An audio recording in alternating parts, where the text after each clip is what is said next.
الصلاة والسلام على عباده الذين اصطفى أعوذ بالله من الشيطان الرجيم بسم الله ثم دنا فتدلى فكان قاب قوسين صدق الله العظيم صدق رسوله النبي الكريم الأمين صلى الله وملائكته يصلون على النبي يا أيها الذين آمنوا صلوا عليه وسلموا الصلاة والسلام عليك يا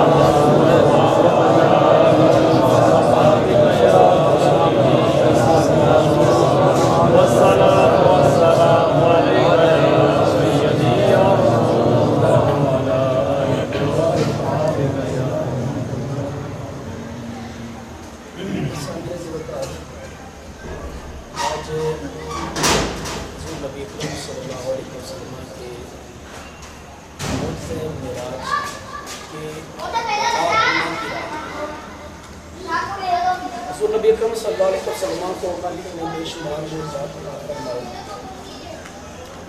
ایک سے بڑھ کر دوسرا عزت اور شان والا معجزہ. کچھ معجزات دور کے وہ ہیں جن کو اولو العزم معجزات کہتے ہیں. اولو العزم معجزات وہ کہ جو دیگر معجزات سے بہت بڑے اور ان اولو العزم معجزات میں جو سب سے بڑا معجزہ ہے اسے معجزہ معراج کہتے ہیں. معراج کا جو لفظی معنی ہے وہ ہے بلندی. سیڑھی بھی اس کا معنی ہے کیونکہ سیڑھی بلندی ہی کی طرف لے کے جاتی ہے تو اس لیے معراج کا معنی بلندی یا سیڑھی. حضور نبی اکرم صلی اللہ علیہ وسلم کو اللہ پاک نے معجزہ معراج سے نوازا جو کہ سابقہ انبیاء کرام میں سے کسی کو بھی نہیں نوازا. اگرچہ بڑے شان والے نبی تھے, خلیل بھی آئے, کلیم بھی آئے, روح اللہ بھی آئے, کلمت اللہ بھی آئے, صفی اللہ بھی آئے, بڑی بڑی شان والے آئے, لیکن سرکار یوں مجمع کے سامنے اعلان فرمایا کرتے تھے, لوگوں الا و انا حبیب اللہ, رب نے مجھے اپنا حبیب بنا کے بھیجا. سب پوچھا کرتے کہ یا رسول اللہ حبیب کس مرتبے کا نام ہے؟ تو آپ فرمایا کرتے کہ حبیب اس مرتبے کا نام ہے جہاں پہ کلیم, خلیل, صفی اللہ, کلیم اللہ, کلمت اللہ کے مرتبے کی انتہا ہو جائے, اس سے اوپر حبیب اللہ کے مرتبے کی ابتدا ہو جائے. سبحان اللہ. حبیب اس مرتبے کا نام. حضور نبی اکرم صلی اللہ علیہ وسلم کو خالق نے, اہل سنت و جماعت کا یہ عقیدہ و نظریہ ہے اور اس بات پر بے شمار احادیث اور کتب بھری پڑی ہیں, خالق نے آپ کو زندگی میں روحانی طور پر 34 دفعہ اپنا دیدار کروایا ہے. سبحان اللہ. 34 دفعہ روحانی طور پر خواب کے اندر آپ کے دل کو اللہ پاک نے اپنی ذات کا دیدار کروایا. اور اہل محبت لکھتے ہیں یہ بھی کوئی انتہا نہیں ہے. اگر بندہ کہے نا 34 کی دفعہ کروایا ہے, اس سے کم یا زیادہ نہیں, یہ انتہا نہیں ہے, اس سے زیادہ نہ جانے کتنی مرتبہ. لیکن میں اگر محبت کا جملہ ایک فرض کرتا چلا جاؤں, مولا علی رضی اللہ تعالیٰ عنہ سے کسی نے پوچھا کہ علی جس رب کی عبادت کرتے ہو کیا اس رب کو کبھی دیکھا بھی ہے؟ مولا علی سے پوچھا تو آپ نے فرمایا کہ نماز میں 2 سجدے ہیں ایک رکعت میں, پہلے سجدے سے میں اپنا سر تب تک اٹھاتا نہیں ہوں جب تک سجدے میں اپنے رب کا دیدار نہیں کر لیتا. یہ مولا علی ہیں. علی وہ ہیں جو محبوب کے صحابی ہیں, حضور کے امتی ہیں. جب امتی کی یہ شان ہے کہ ہر سجدے میں رب کا دیدار کرتا ہے, علی جیسا امتی, تو جب امتی ہر سجدے میں دیدار کرتا ہے تو نبی تو ہر لمحہ رب کے دیدار میں رہتا. سبحان اللہ. تو 34 دفعہ کا جو ایک تعین ہے یہ ائمہ کرام لکھتے ہیں کہ اس میں کوئی یہ حد نہیں ہے کہ اتنی ہی دفعہ دیدار ہوا. ہر لمحہ سرکار رب کی ذات کے جلووں اور آپ کے دیدار میں رہتے تھے. اور ایک دفعہ زندگی میں آپ کو اللہ پاک نے جسمانی طور پر معراج کروایا. اس معراج میں آپ کا بدن بھی رب کی بارگاہ میں گیا، آپ کی روح بھی، آپ کا قلب بھی، آپ کی بشریت بھی، آپ کی نورانیت بھی اور آپ کی حقیقت بھی، تمام جہاد سے سرکار نے رب کی ذات کا دیدار کیا۔ سبحان اللہ۔ حضرات ذوالفقار، یہ جو میرے ساتھی میرے ساتھ آئے ہیں وہ میری گفتگو کچھ سمجھتے ہیں، آپ کے لیے شاید یہ گفتگو نہیں ہو یا آپ نے علماء کرام سے اگر سنی ہوئی ہے تو بڑی اچھی بات ہے۔ حضور نبی اکرم صلی اللہ علیہ وسلم کی جو ذات ہے، آپ کی ذات میں اللہ پاک نے 3 طرح کی حیثیتیں رکھی ہیں۔ ہماری اندر جو 2 حیثیتیں ہیں، بشریت اور ہماری روح، 2 چیزوں کے مجموعے کا نام انسان ہے، لیکن حضور پاک صلی اللہ علیہ وسلم کے اندر خالق نے 2 نہیں بلکہ 3 حیثیتیں رکھی ہیں۔ ایک آپ کا ظاہر بدن ہے جس کو بشریت کہتے ہیں، دوسری آپ کی روح انور ہے جس کو نورانیت بھی کہتے ہیں، بشریت، نورانیت، اور تیسرا آپ کے اندر جو اللہ پاک نے پہلو رکھا، اس پہلو کا نام ہے حقیقت محمدیہ صلی اللہ علیہ وسلم۔ وہ آپ کی حقیقت ہے کہ آپ اصل میں ہیں کیا چیز، آپ کی اصل حقیقت کیا ہے، یہ آپ کی حقیقت بھی اللہ پاک نے آپ کے اندر رکھی۔ بشریت کو سارے لوگوں نے دیکھا، ابو جہل نے بھی دیکھا، ابو لہب نے بھی دیکھا، ابو بکر نے بھی دیکھا، عمر نے بھی دیکھا، علی نے بھی دیکھا، عثمان نے بھی دیکھا، دیگر جو سرکار کو دیکھتا چلا گیا، تمام نے سرکار کی بشریت کا دیدار کیا۔ اب ان دیدار کرنے والوں میں کچھ لوگ وہ بھی تھے جو ذرا دقیق نظر رکھنے والے تھے، جو ذرا باریک بینی رکھنے والے تھے، جو ذرا انسان کو اندر سے پہچاننے والے تھے، جو ابو جہل جیسے تھے، ابو لہب جیسے تھے۔ ان کے اندر چونکہ ایمان کا نور نہیں تھا، انہوں نے صرف سرکار کے ظاہر ہی کو دیکھا، صرف بشریت ہی کو دیکھا۔ جو عمر جیسے تھے، جو صدیق جیسے تھے، علی و عثمان جیسے تھے، جو نظر رکھنے والے تھے، انہوں نے سرکار کے ظاہر کو بھی دیکھا، سرکار کے باطن کو بھی دیکھا، سرکار کے باطن تک بھی ان کی رسائی تھی۔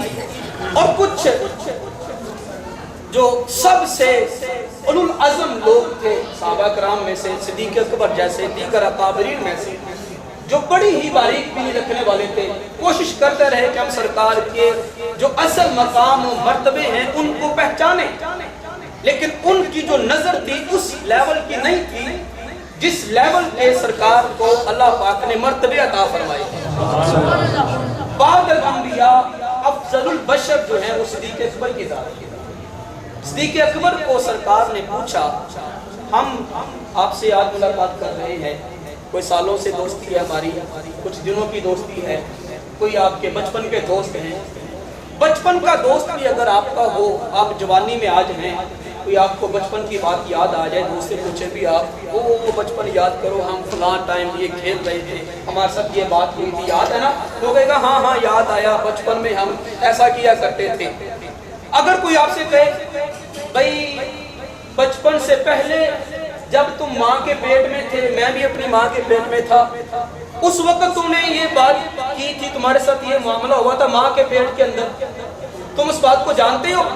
کہے گا نہیں یار میں تو صحیح جانتا ہوں۔ اور اگر کوئی کہے بھی آپ میں سے دوسرے دوست کو یاد کرو وہ جو ہم عالم ارواح میں رہا کرتے تھے، تب ہمارے اندر جو دوستی تھی، بھائی چارہ تھا، اخوت تھی، معاملات تھے، ان میں سے کسی معاملے کو آپ اپنے سامنے رکھے دوست کے، تو آپ یاد دہانی کروائیں تو کیا وہ یاد کرے گا؟ نہیں کرے گا، کیونکہ عالم ارواح کے معاملات ہمیں اس دنیا میں یاد ہی نہیں ملے ہیں۔ ہم عالم ارواح میں سارے، جسے بات ہے جو بندہ دنیا میں جس انسان سے ملتا ہے نا، دوستی بھائی چارہ ہوتا ہے، تو اس انسان کا عالم ارواح میں بھی اس کے ساتھ بھائی چارہ ہوتا ہے، تبھی وہ دنیا میں اس کے ساتھ آ کے ملاقات کرتا ہے۔ اب عالم ارواح کی باتیں ہمیں یاد نہیں، حالانکہ ہم ساتھ ساتھ تھے عالم ارواح میں۔ صدیق اکبر رضی اللہ تعالی عنہ اور حضور نبی اکرم صلی اللہ علیہ وسلم کی دوستی، آپ کا اخوت کا رشتہ، آپ کا بھائی چارہ، آپ کا تعلق، یہ صرف دنیاوی تعلق ہی نہیں ہے بلکہ یہ عالم ارواح کا تعلق ہے۔ اور یہ دونوں ہستیاں وہ ہستیاں ہیں جن کو دنیا کے جس طرح سارے معاملات یاد ہیں ایسے ہی عالم ارواح کے معاملات بھی یاد ہیں۔ صدیق اکبر اور سرکار کے ساتھ عالم ارواح میں جو کچھ معاملات ہوئے دونوں حضرات کو دنیا میں آ کر بھی یاد ہیں۔ ان کے سوا کسی دوسری کی دوستی کسی کو یاد نہیں۔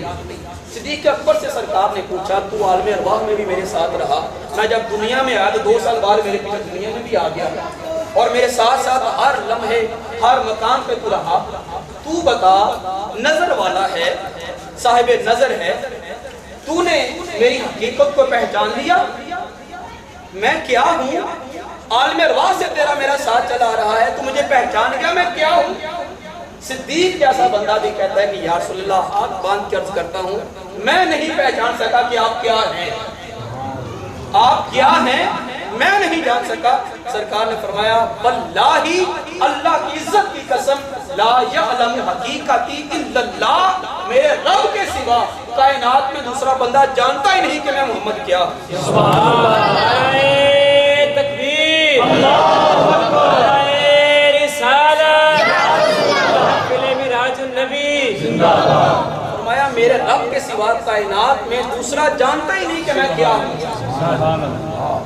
تو جس کی حقیقت کو صدیق بھی نہ جان سکا، عمر عثمان علی تو ان سے مرتبے میں کم ہے، تو پھر دوسرا تیسرا بندہ یا ہم جیسا گناہگار سرکار کی حقیقت کو کیا جان سکتا ہے؟ تو سرکار کی ذات میں 3 حیثیتیں ہیں، بشریت، نورانیت اور حقیقت۔ خالق کائنات نے جو قرآن سرکار کی ذات کے اوپر نازل فرمایا 6666 آیات، یہ قرآن کی آیات بھی 3 طرح کی ہیں، قرآنی آیات بھی 3 طرح کی ہیں۔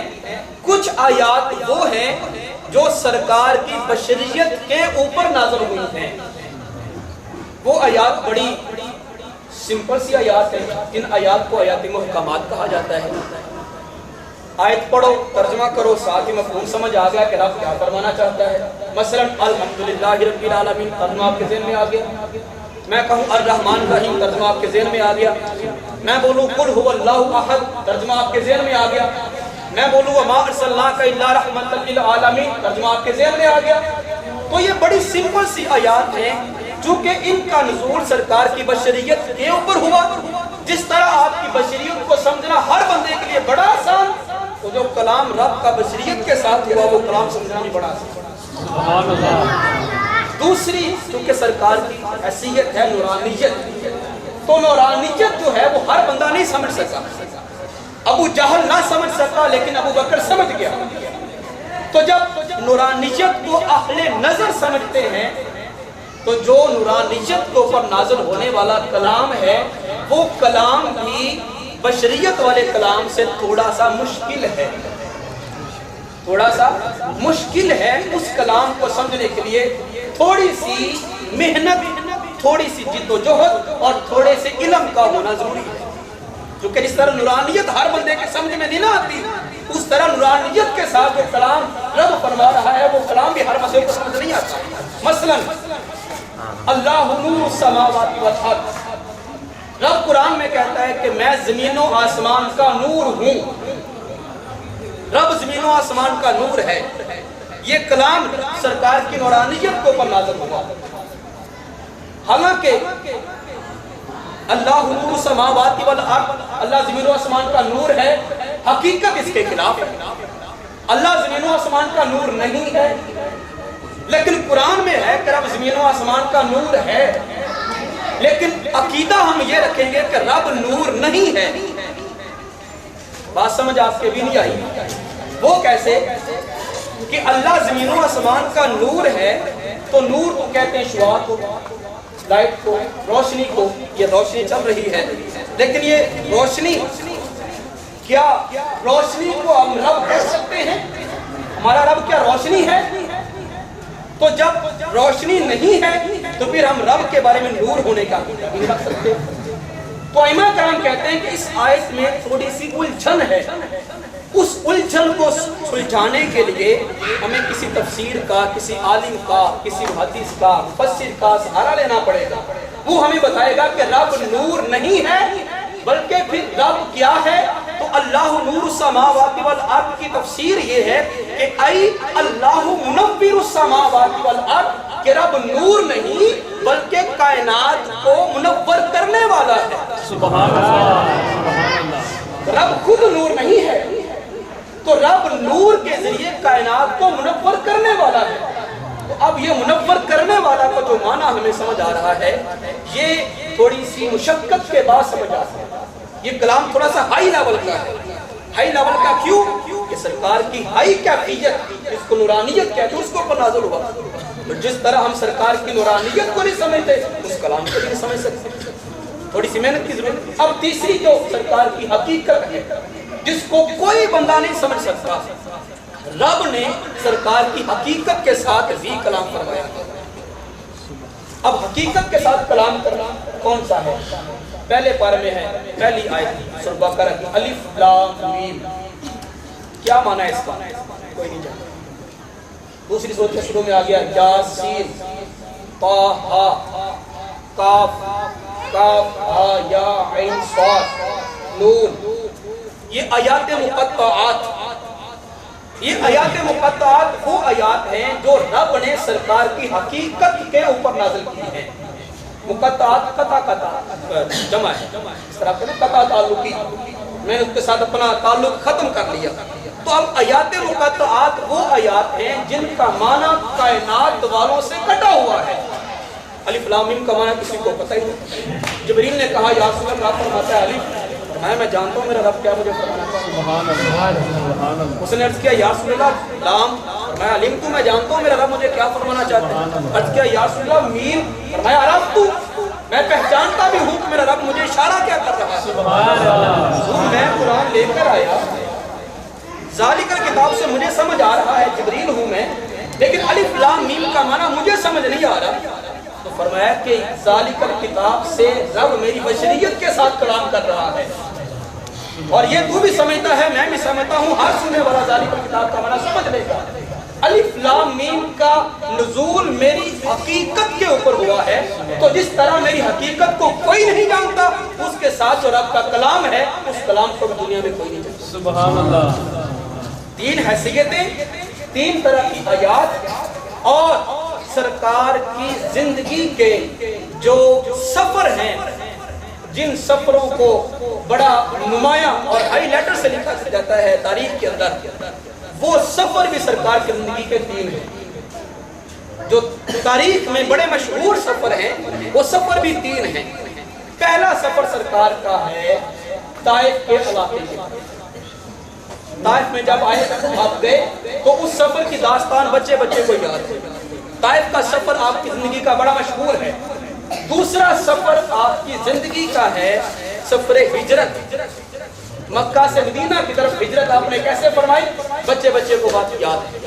اور تیسرا آپ کا سفر ہے سفر معراج۔ سفر معراج، دو سفروں کو چھوڑ کر ہم سفر معراج کی طرف آتے ہیں، یہ میں نے تمہید باندھی ہے۔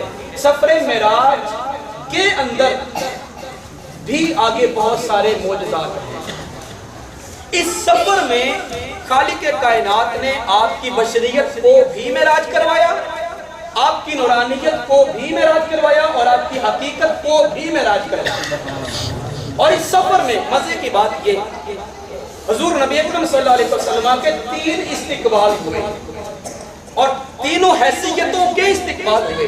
آپ کی بشریت کا استقبال بھی ہوا، نورانیت کا استقبال بھی ہوا، اور آپ کی حقیقت کا بھی استقبال ہوا۔ اور یہ تینوں استقبال ایسے ہوئے کہ کائنات میں ایسے استقبال کسی نہ نبی کے ہوئے آج تک، نہ کسی ولی کے ہوئے، اور نہ قیامت کسی ہوتا کسی دوسرے کے ہو سکتے ہیں جیسے استقبال میری محبوب کی ذات کی۔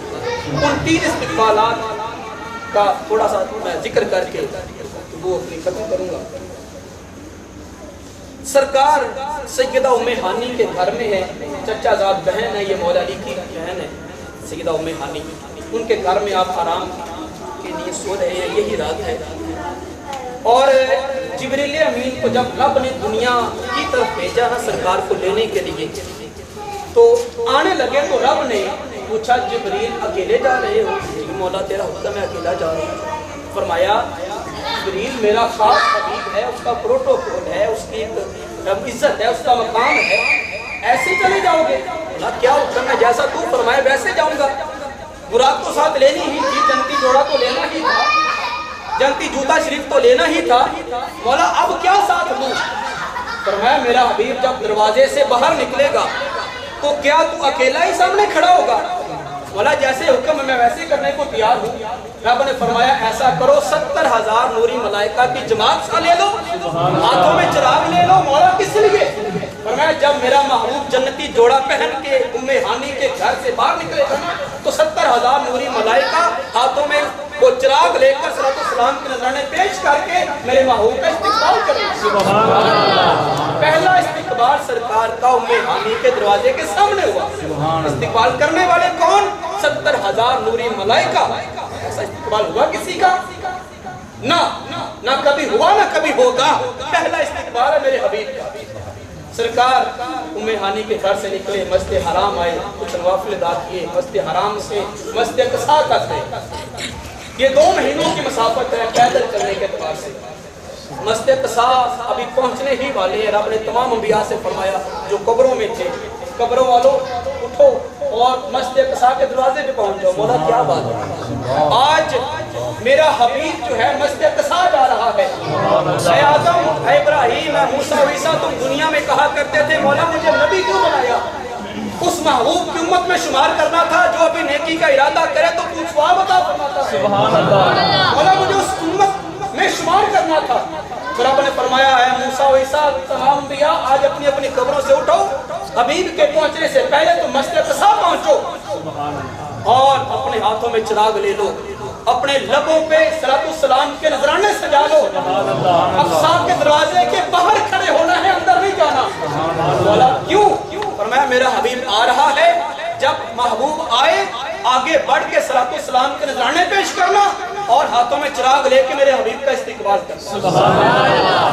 اب آدم جیسا نبی, ابراہیم جیسا کلیم, موسیٰ جیسا کلیم اور عیسیٰ جیسا کلمہ اس حبیب مصطفیٰ کا استقبال کر رہا ہے. یہ دوسرا استقبال ہے میرے محبوب کا. سرکار مسجد کے اندر آئے, اذان کہی گئی, اقامت ہوئی, نماز کے لیے مصلی خالی ہے. اب دیکھنے میں سارے ہی امام ہیں. آدم بھی قوم کا امام رہا, نوح نے بھی امامت کروائی, ابراہیم بھی امام ہوئے, موسیٰ عیسیٰ بھی امام رہے. اس زمانے میں سارے ہی امام ہیں. آج دیکھنا یہ ہے کہ امام الائم کون بنتا ہے, ان اماموں کا امام کون بنتا ہے. اقامت کہہ دی گئی, مصلی امامت خالی ہے. سرکار فرماتے ہیں فاقہ جبریل بیدیہ, جبریل نے میرا ہاتھ پکڑا, فقط دمانی اور مجھے مصلی امامت پہ بٹھا دیا. سبحان اللہ. میں نے سارے انبیاء کرام کی امامت. سبحان اللہ. امامت آپ کے امام صاحب ہیں. امامت کے لیے چند باتوں کا لحاظ رکھنا ضروری ہے. چند شرائط ہیں امام کے لیے. اگر وہ شرائط پائی جائیں گی تو امام ہے, ادروائز وہ امام نہیں بن سکتا. کون سی شرائط؟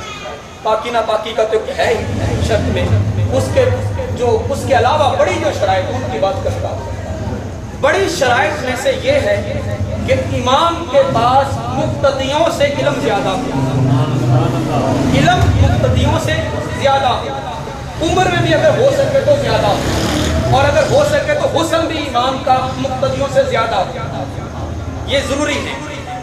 اب یوسف جیسا حسین بھی ہے مقتدیوں میں. سبحان اللہ. اگر ہم حسن کی بات کریں تو وہ حسن, وہ حسین کے رب نے 7 حصے جس کے اوپر خرچ کیا تھا, وہ یوسف بھی ہے. اگر ہم علم کی بات کریں تو تورات کا عالم بھی پیچھے ہے, انجیل کا عالم بھی کھڑا ہے, اور ابراہیم بھی ہے, موسیٰ و عیسیٰ کلیم سارے کھڑے ہیں. اگر ہم عمر کی زیادتی کی بات کریں تو ابراہیم نے 550 سال عمر گزاری, حضرت آدم نے 1000 سال عمر گزاری, نوح نے 950 سال عمر گزاری. لیکن امام کی شرائط میں ہے کہ امام کی عمر مقتدیوں سے زیادہ ہو. ماننا پڑے گا کہ سرکار کی عمر آدم سے بھی زیادہ, نوح سے بھی زیادہ, ابراہیم سے بھی زیادہ. اگر علم کا موازنہ کریں تو ماننا پڑے گا کہ سرکار کا علم موسیٰ سے بھی زیادہ, عیسیٰ سے بھی زیادہ، داؤد سے بھی زیادہ۔ اگر حسن کی بات کریں تو انبیاء تو سارے ہی حسین تھے، لیکن ان حسینوں میں حضرت یوسف کو حسن پہ بڑا مان تھا کہ میں بڑا حسین ہوں۔ اگر ہم حسن کی بات کریں تو یوسف جیسا پیچھے ہے، مصطفیٰ امام بن کے آگے کھڑے ہیں۔ اچھا، یہ ساری باتیں بھی اگر درجہ عطم امام میں پائی جائیں، ایک سب سے بڑی شرط یہ ہے امام کے لیے، اس شرط کے بغیر مقتدیوں کی نماز نہیں ہوتی۔ 10 بندے ہیں نا، 10 بندے ملے جلے ہیں، ان میں مرد بھی ہیں، ان میں عورتیں بھی ہیں، اور نماز کا ٹائم ہوا، اذان ہو گئی۔ اتفاق ایسا کہ جتنے مرد ہیں، مردوں میں کوئی بندہ عالم نہیں ہے، نہ اس کو نماز پڑھنی آتی ہے، نہ صحیح طرح سے پڑھانی آتی ہے۔ اور جو عورتیں ہیں، عورتوں میں ایک عورت حافظہ بھی ہے، قاریہ بھی ہے، معلمہ بھی ہے، عالمہ بھی ہے، اس کے بعد شریعت کا علم ہے۔ عورتیں سمجھو ساری ہی عالمہ، مرد سارے ہی جاہل، 10-12 بندے ٹوٹا ان کا مجمع ہے، گروپ ہے ان کا۔ اب اذان ہوئی، اقامت ہوئی، اب آپ مجھے ایمانداری سے بتائیں کہ امام کون بنے گا؟ مرد امام بنے گا یا کہ ان عورتوں میں سے کوئی عورت امامت کروا دے گی؟ مرد کو تو نماز ہی نہیں پڑھانی آتی، مرد کو تو امامت کے فرائض ہی نہیں آتے۔ عورتیں ساری عالمہ، عورتیں ساری حافظہ و قاریہ، اب معلمہ اور عالمہ کو چھوڑ کر جاہل مرد ان کی امامت کیوں کروائے گا؟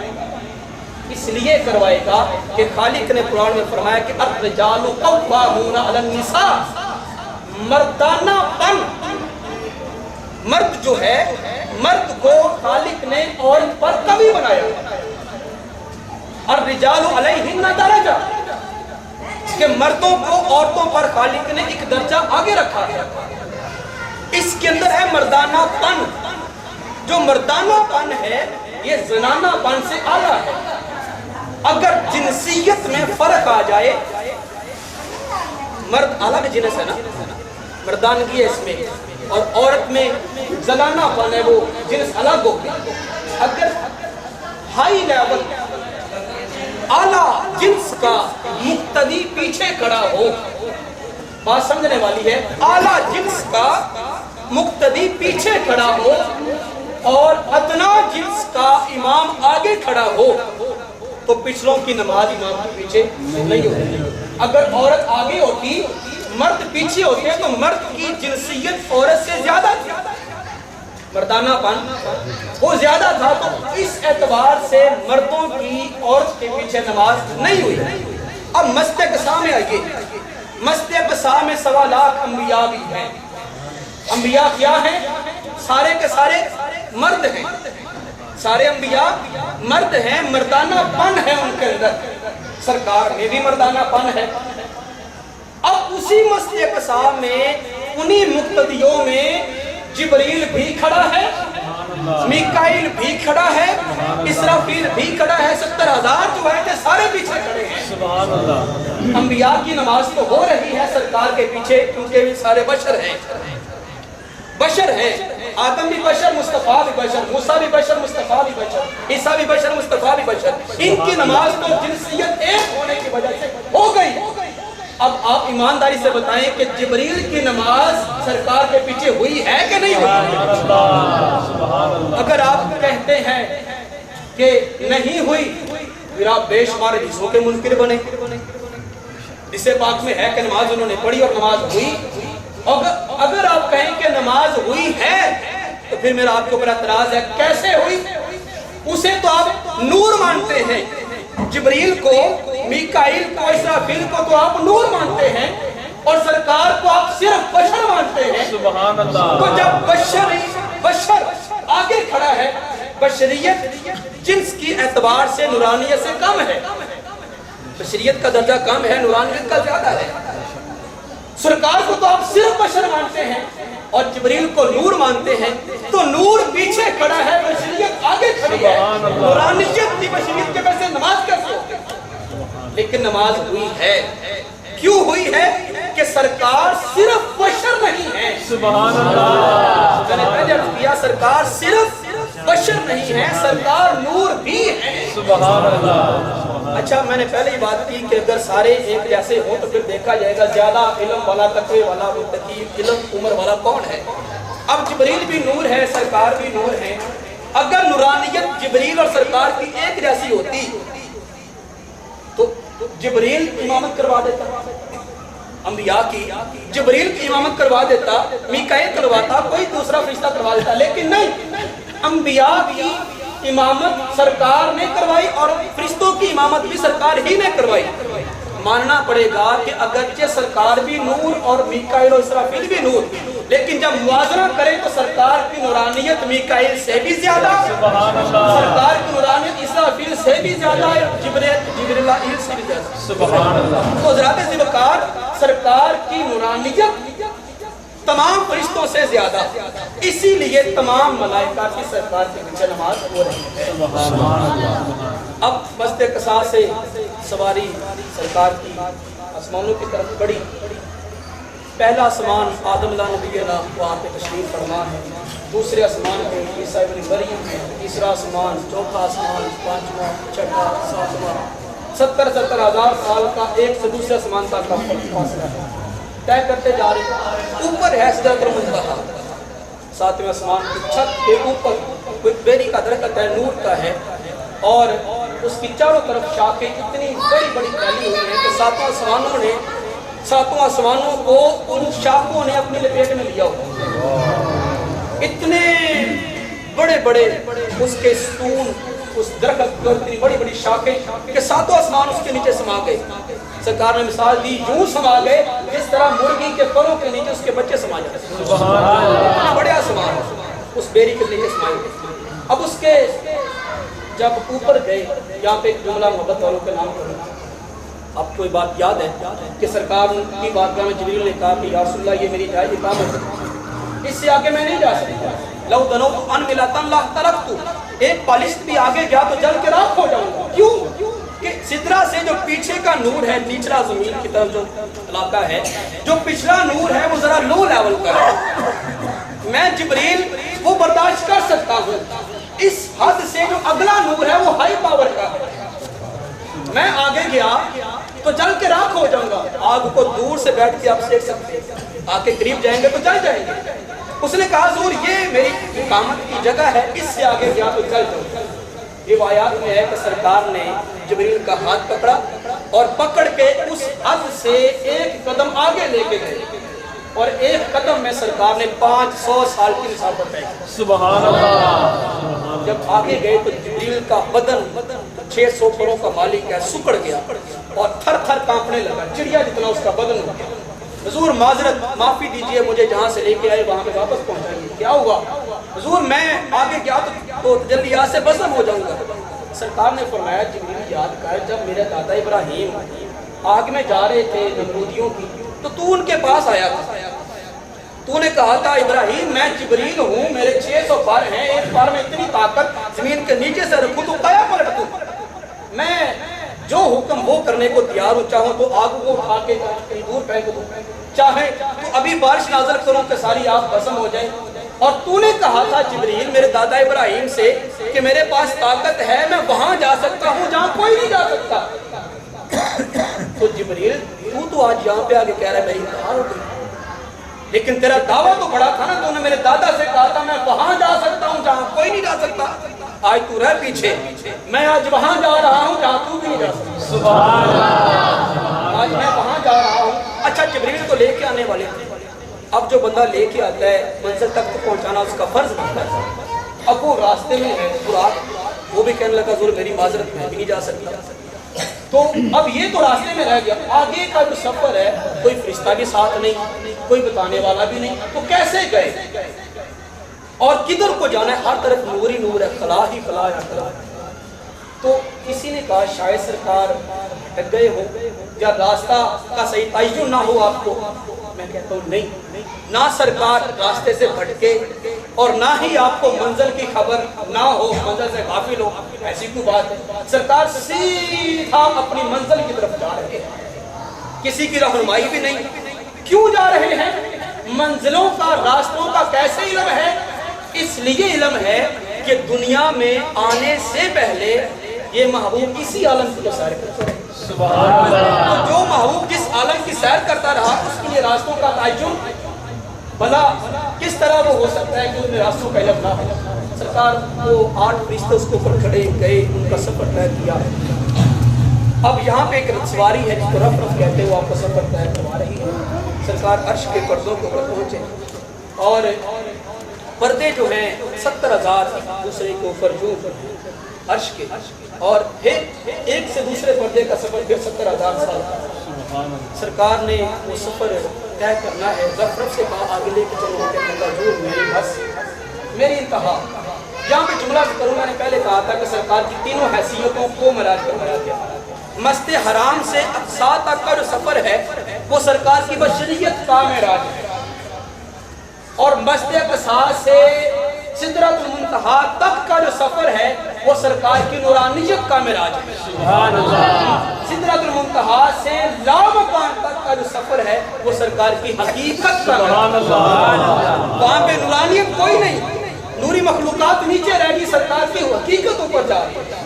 اب عرش کے پردے آئے, رف رف جواب دے گیا. سرکار نے قدم اٹھا کے عرش کے سینے کے اوپر جب پہلا قدم رکھا نا, جوتے مبارک آپ کے ساتھ اپنے قدموں میں تھے, تو عرش وہاں پہ جھوم اٹھا اور اس طرح وجد میں آ گیا.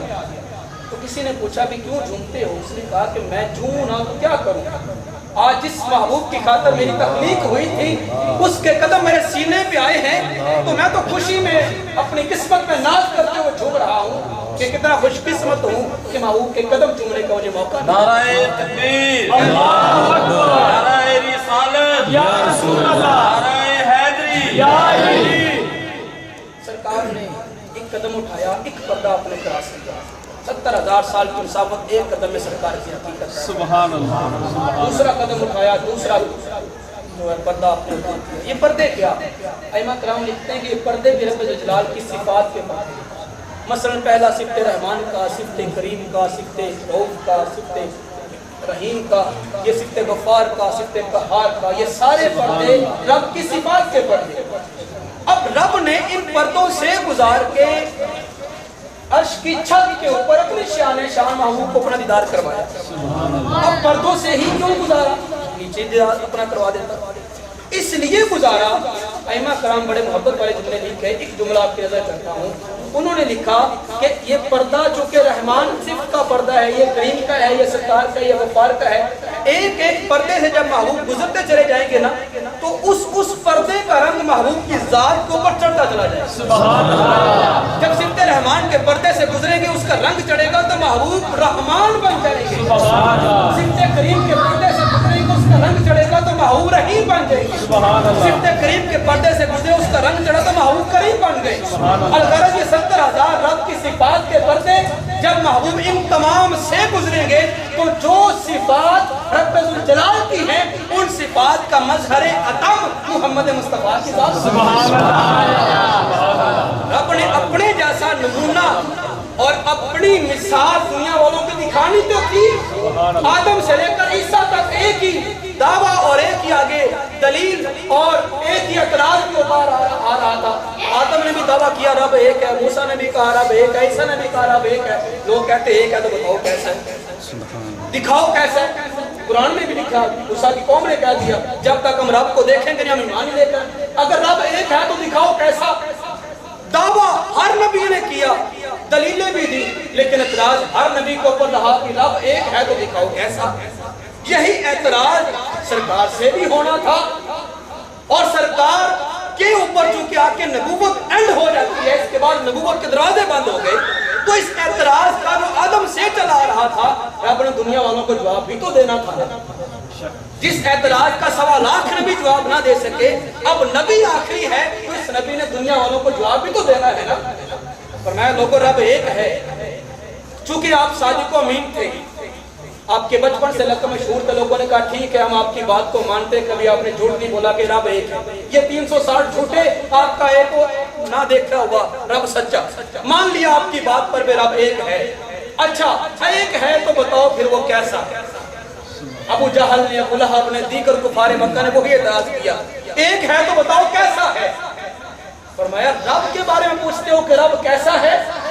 رب کے جنموں سے